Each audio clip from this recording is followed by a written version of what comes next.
John Fast coming up.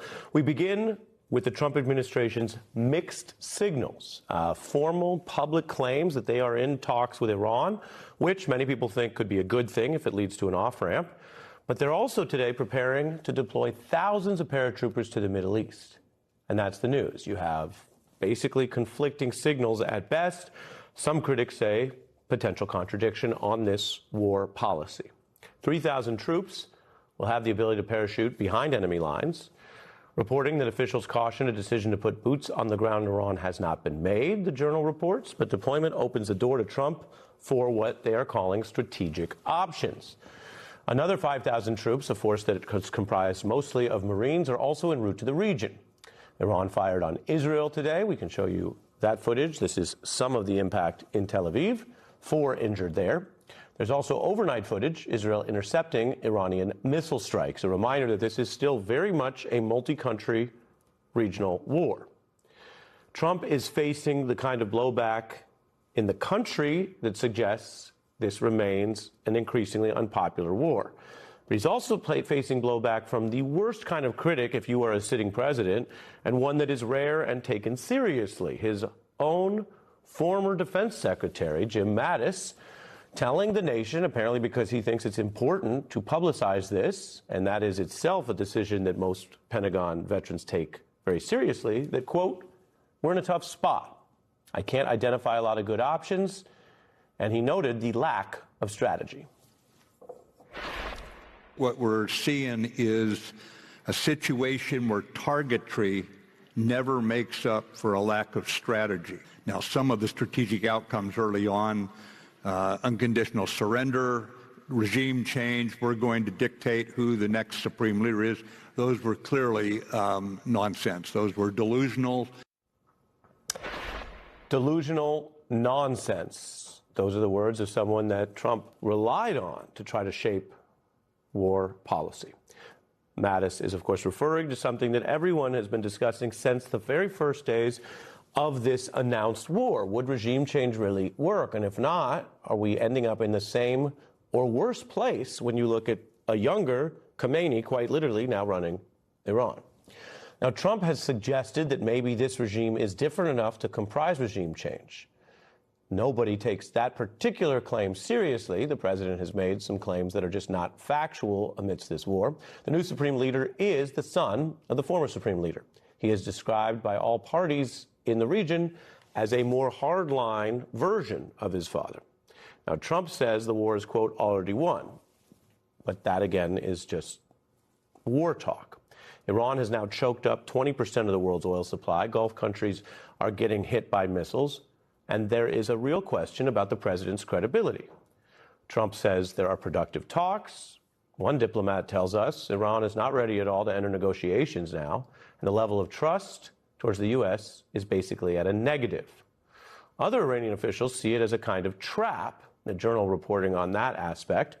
And in the past hour, we saw a story cross the wires from the New York Times reporting the Trump administration has sent a 15-point peace plan to Iran. It was unclear how widely the plan, delivered by way of Pakistan, has been shared among Iranian officials and whether Iran was likely to accept it as a basis for negotiations, the Times reports. Now, there are many people in the United States and the Middle East who would like to see this war wind down. Indeed, there is more interest in winding down the war and its current economic and energy consequences, which were sparked by the U.S., than any larger sort of deal. In fact, we've seen reporting out of Israeli intelligence that they just don't think regime change or a public Iranian uprising is now at all likely in the offing. The politics at home are also a big counterweight. If Donald Trump is actually looking at the plans I just mentioned in the reporting, more boots on the ground and those kind of forces, which lengthens the war going into the midterms, he will be facing an even more skeptical public and a very scared Republican Party going into those midterms. I want to bring in former Governor Howard Dean, former DNC chair. He was a presidential candidate who ran on an anti-war platform, famously pushing the Democratic Party against the Iraq War on that issue back in 2003. Welcome back. Thanks very much. I try to be fair in covering what we're hearing, and if some of those reports are true and happened, you might find an off-ramp that a lot of people would welcome. What do you think of what we're hearing out of the Trump administration and what would be best going forward?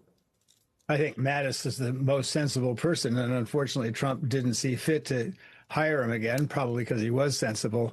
Trump's got himself in a real jam. His principal characteristics is he does things without thinking about what the consequences are, and now we've found out. I personally don't believe we're going to send 3,000 paratroopers on the ground in Iran because we're going to get absolutely slaughtered. The Iranians are a serious power.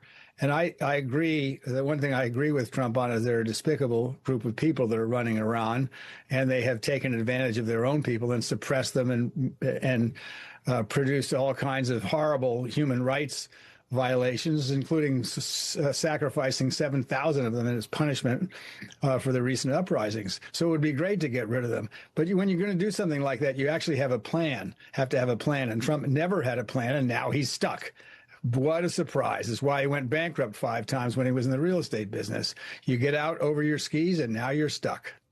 You mentioned Mattis. I have a little more of what he said in public. Take a look. I think it would be very unlikely that this regime would break right now. It is murky right now to understand what we in the military call the commander's intent.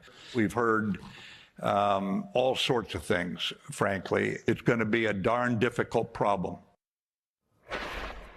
Your view of that point, and that sometimes the original problem remains the largest problem, which is we don't have a defined objective, which makes it harder to define when we leave. Yeah, we never, I mean, the president never made the objective clear. Maybe he did have a defined one. I doubt it. The problem without having a defined objective is he doesn't have a defined plan. And, Iran, I would safely say, is what I would call a middle power. They have a lot of missiles.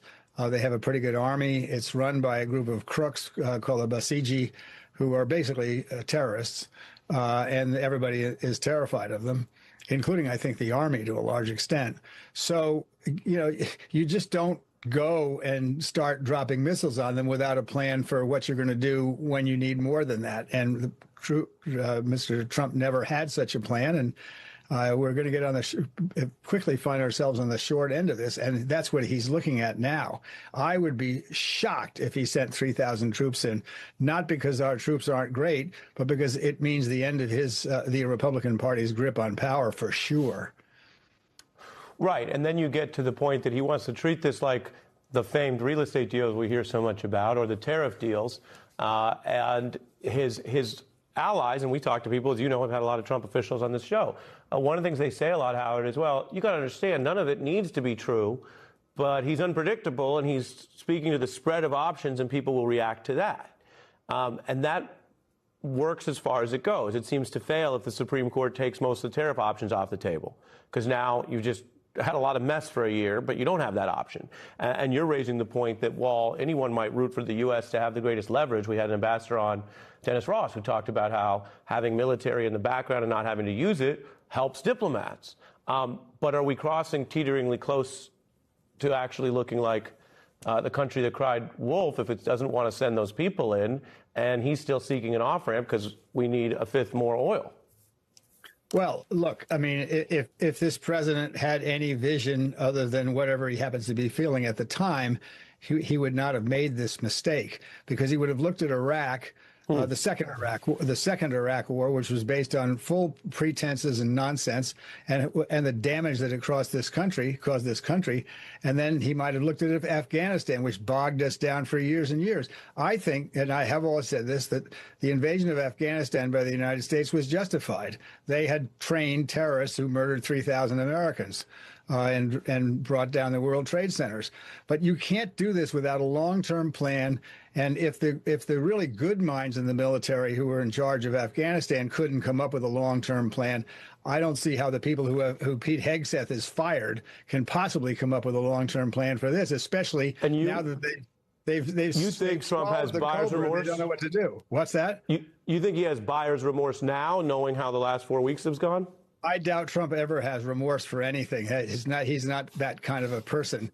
His problem is he just doesn't think about what might happen if he does A, B, C, or D, and so he just picks that something out of the hat. Howard, that's sweeping. That's a sweep. You think he never goes back to the store and says, "I tried it on. I want to return it"? I've never heard him publicly admit that. Look at all the times he's been convicted for fraud and rape and everything else, and he's still not remorseful about that. He's been convicted by a jury. Yeah, I always have to civilly liable in New York, not criminally convicted. Civilly liable for a hell of a lot of money in New York, a vast amount of millions that none of us will ever, that his victim will probably never see either.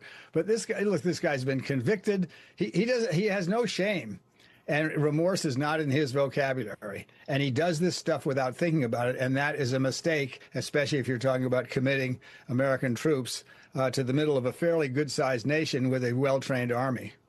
Well, and the larger question you're getting at is whether we have a defined foreign policy or a series of emotions. Because emotions, if you think that he cannot use facts, reason, logic, and the extraordinary intelligence capabilities of our government and the Pentagon to figure out what's best for the American people in the military, if you can't do that, if it's an emotional thing about I can't go backwards, I can't back down, I can't look, quote unquote, a certain way, then yeah, there's going to be a lot of heat on this next couple weeks because the oil situation, according to many, is untenable. Howard, our leadoff guest, thanks for being here tonight, sir. Thank you. Appreciate it. Coming up, we look at the use of ICE at the airports. One Trump ally saying this is a, quote, test run for the midterms. We also have a report on the bags of shredded documents that were found and that were apparently secretly attempted to cover up coming out of the Epstein jail just days after his death. A big Miami Herald bombshell, and I have that for you tonight. It's really interesting. It draws on the files. Maya and Molly are here. We're back in 90 seconds. Confusion and some say at times chaos in America's airports. We have Donald Trump now deploying ICE agents to some of the hub airports. Now, the assertion from the administration is that this is supposed to, quote, assist TSA agents who are overburdened during this partial shutdown. That may be. There are also reports that ICE's presence is not speeding up security screenings. They are not exactly part of TSA, so there's a limited amount of actual operational support they can give. Some ICE agents have been seen sort of just roaming the halls of the airport. Here's a photo that shows one aspect of the story. Let's take this in full. You have the lines. That's in Atlanta's airport there, stretching all the way outside. You don't want to be in the line out there. You might not make your flight. And then you have an agent, and again, this is more of a criticism or a question about U.S. policy than this particular agent, because he's there under orders, but he doesn't seem to have much to do, so he's on his phone while people wait outside. Now, the White House posted a video of an agent passing out water and saying, look, they can help do things for people. Here's what passengers are saying. I think it's very, very, I don't know what to say. What should I say? I think it's scary. Why should I be there? Are they helping? You saw people bracing themselves, like, what the hell's going on here?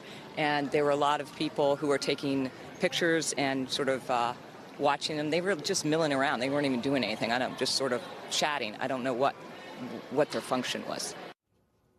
One reason they are milling around is while they have broad enforcement authority and they're armed and they can work to do certain things relating to immigration customs enforcement, which of course you can say broadly relates to what happens at any airport or border crossing, they are not part of the TSA screening system. So they don't actually deal with travelers' identification. They can't help speed up the screening. Now, the orders from Trump has left some ICE offices scrambling to figure out what to do. And there are critics who say, given the recent history of how ICE has operated, there are questions here about intimidation. And then you have the wider discourse, if you will. Donald Trump saying this.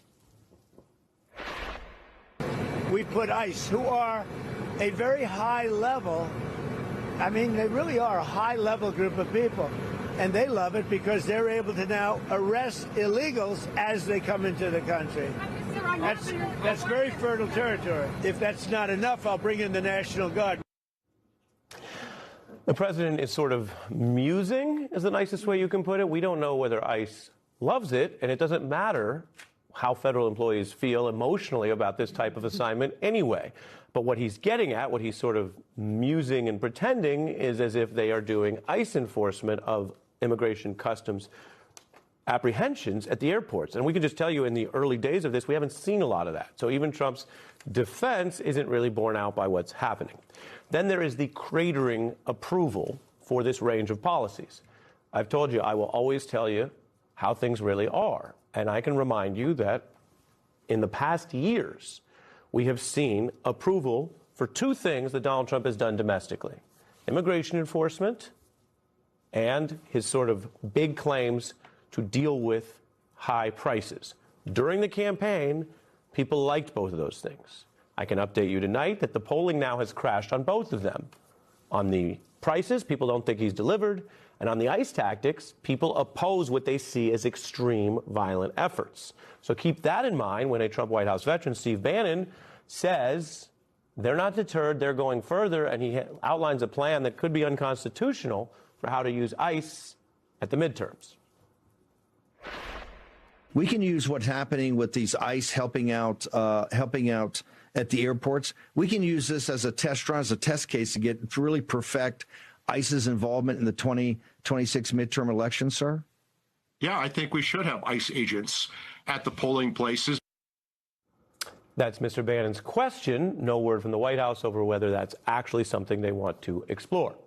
We're joined by New York Times writer Molly Jong-Fast, host of the Fast Politics podcast, and Maya Wiley, former SDNY civil prosecutor, CEO of the Leadership Conference on Civil and Human Rights. Welcome to both of you. Thank you. Molly, what do you think? ICE helping or hurting at the airports? And to ask the serious question, why not just reopen the government fully so we wouldn't have these lines? Yeah, and a stark contrast is that ICE has lots and lots of money. They have billions of dollars because of the BBB, TSA not getting paid.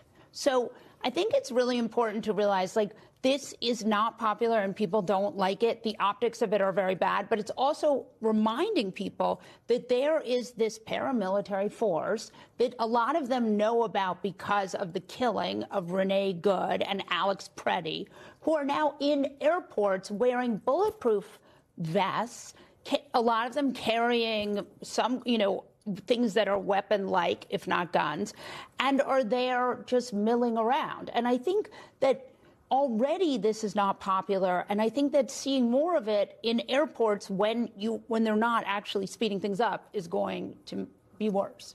In your government roles, you've done oversight of police and law enforcement. Mm-hmm. And when law enforcement works great, they're closer to firefighters. And people say, great, they're here, we need your help. And when law enforcement under policy or direction are not doing their job or become the danger, people get scared of them. What does it tell you that just they might not be the most partisan civilians in the world? People just trying to make their plane look up, and they're scared. They should be. Why do we know about ICE? We have seen them gleefully violate people's rights, use excessive forces. We've seen them use literally rubber bullets and other projectiles against ministers who are peacefully protesting in a public space. We have seen them actually go after elected officials because they just want to do an inspection, which is lawful, of a detention facility where people are reportedly having their human rights violated.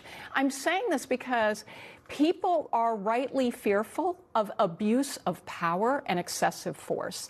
And the reason we're even in this situation, back to Molly's point, TSA workers are paid roughly $41,000 a year. I go to a church, the church I attend, I see one of my fellow parishioners. When I go through TSA, guess who's on that saying, hey, Maya, someone who goes to my church. These are people, but you know what we've done? We've actually said we're going to gut the federal government, create and literally 300,000 unemployed people who are black women, by the way. And then we're going to say we will create the single largest law enforcement agency in the country, bigger than every other federal law enforcement agency combined. And there are a lot. And then we're going to say, but we don't want them to be accountable. Yep. So we will let TSA, these neighbors, these parents, these workers not get paid so that we don't have to say that ICE has to show you a warrant. Right. So that we don't say that ICE can't racially profile you. And by the way, none of that money is going to pay for judges or hearings. Right. So we don't want them to have to be able to be responsible for due process or responsible for excessive force, and no other law enforcement agency gets zero accountability. You lay it out, you say it very clearly. I think people can make up their own minds, but it speaks to the problem. The Democrats wanted to use this funding, use their powers. People say, are they fighting or not? Well, they're fighting on this, even if it becomes controversial because people who are less informed just go, I don't like what's happening at the airport, to say that they want these basic pieces of oversight. And they have gotten progress because you had a drawdown in Minnesota and you had a change of DHS leadership.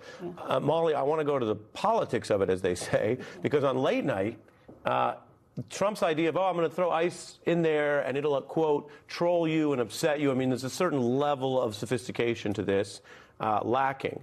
But it doesn't necessarily be working the way they planned. Here was late night.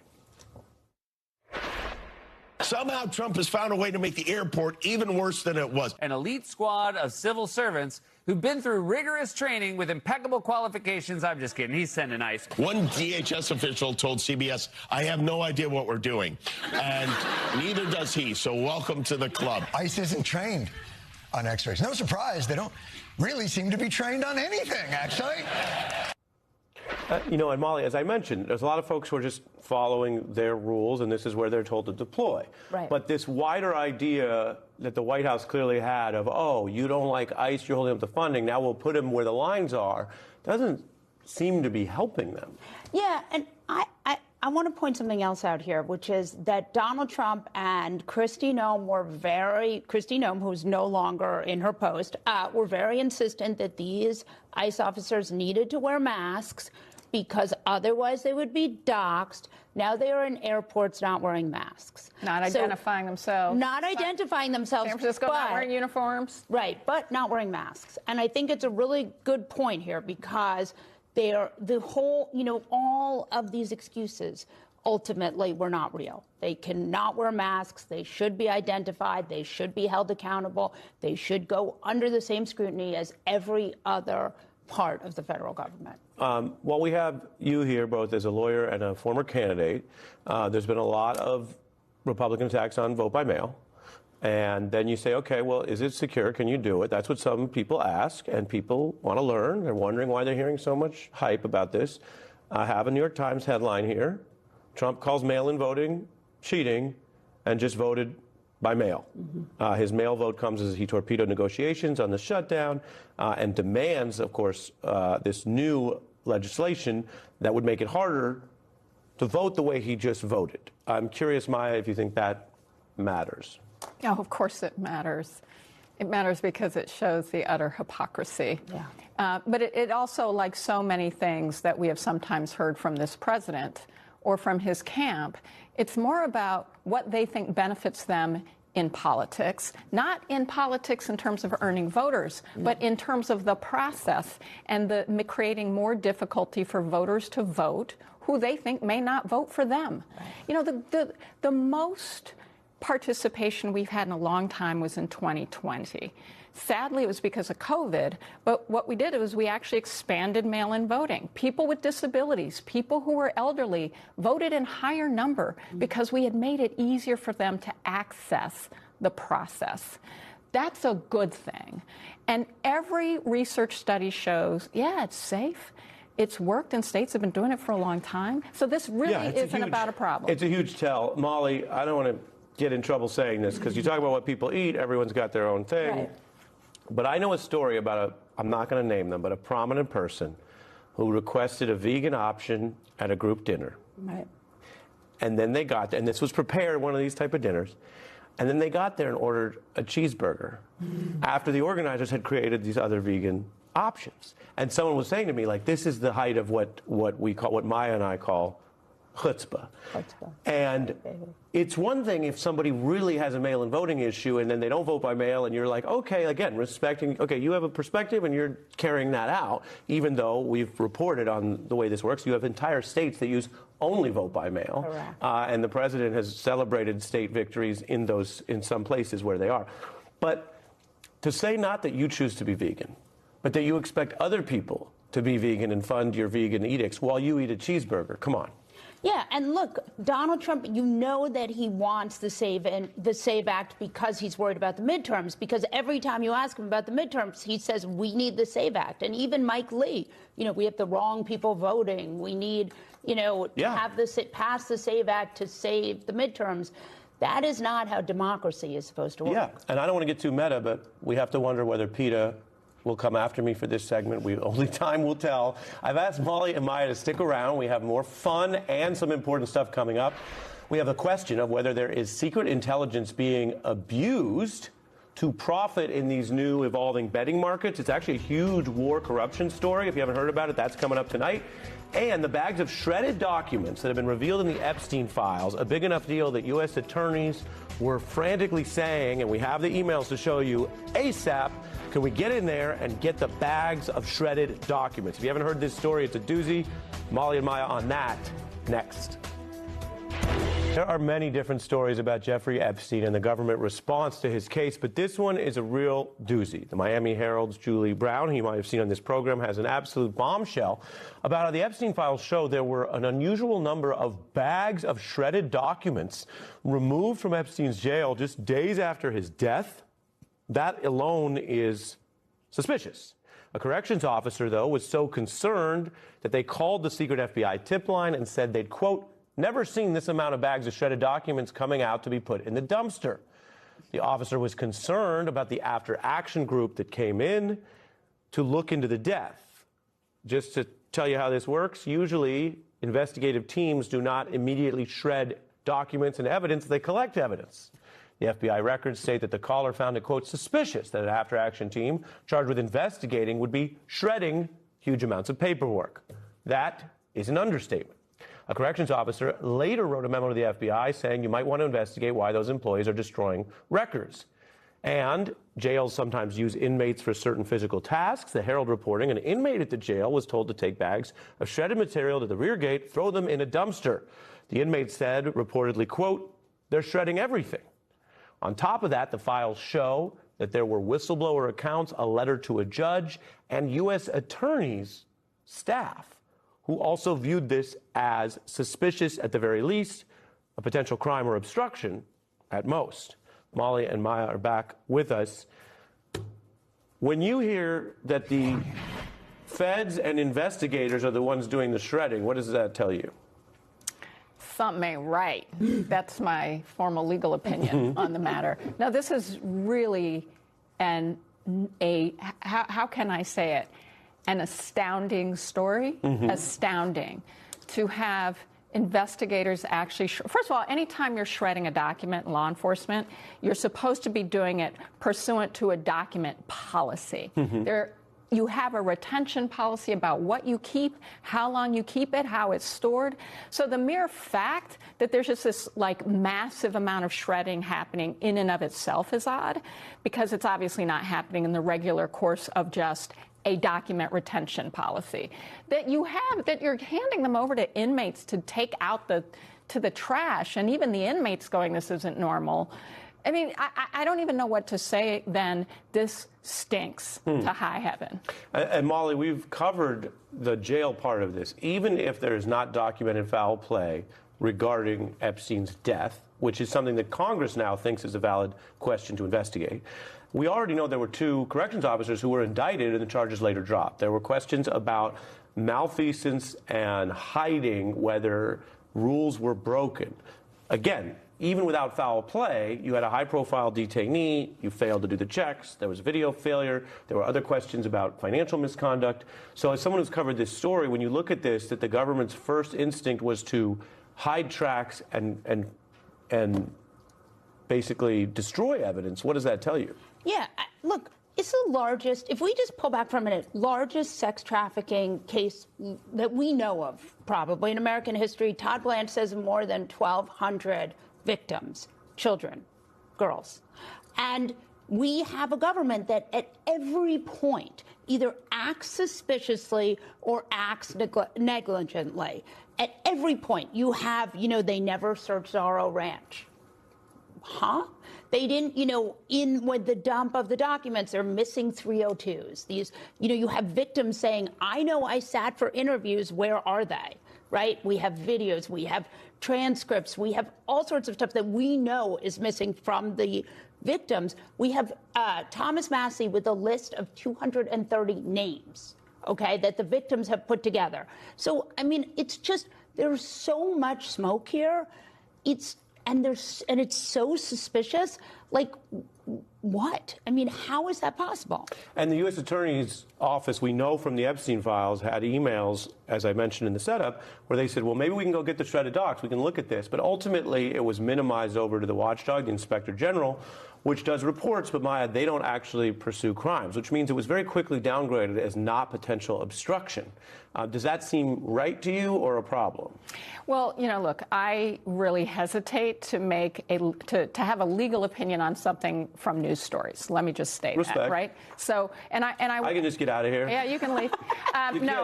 News story. Well, because the one thing when you have any kind of legal case is there's all kinds of information. No, I appreciate that the press does not have. Right. And it would be unfair to have a legal opinion in the absence of having access to more information.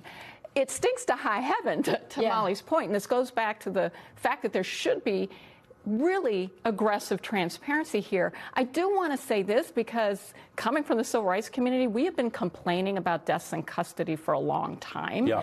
And half of the deaths in custody are suicides, half. Right. And half of those are people who haven't done what they're supposed to do as employees in those Bureau of Prisons. And so to your point, we don't know what the motives are, and we don't know all the facts. It's wrong. It happens all the time. To a lot of people who don't get news coverage, we should care about that. And we should be asking for aggressively bipartisan oversight of this. I do want to say that it is critical that we remember the true victims here. Yeah. And that's the women and girls. Yeah, exactly. Now I have to cut it. Molly and Maya, thank you so much on more than one topic. There are questions about whether somebody close to the Trump administration used the Iran war to do what amounts to insider trading on these new betting markets. Huge story. You got to hear it. That's coming up. And we have a very special guest on the Trump administration shakeups. And is there an end game on those airport lines and the DHS shutdown?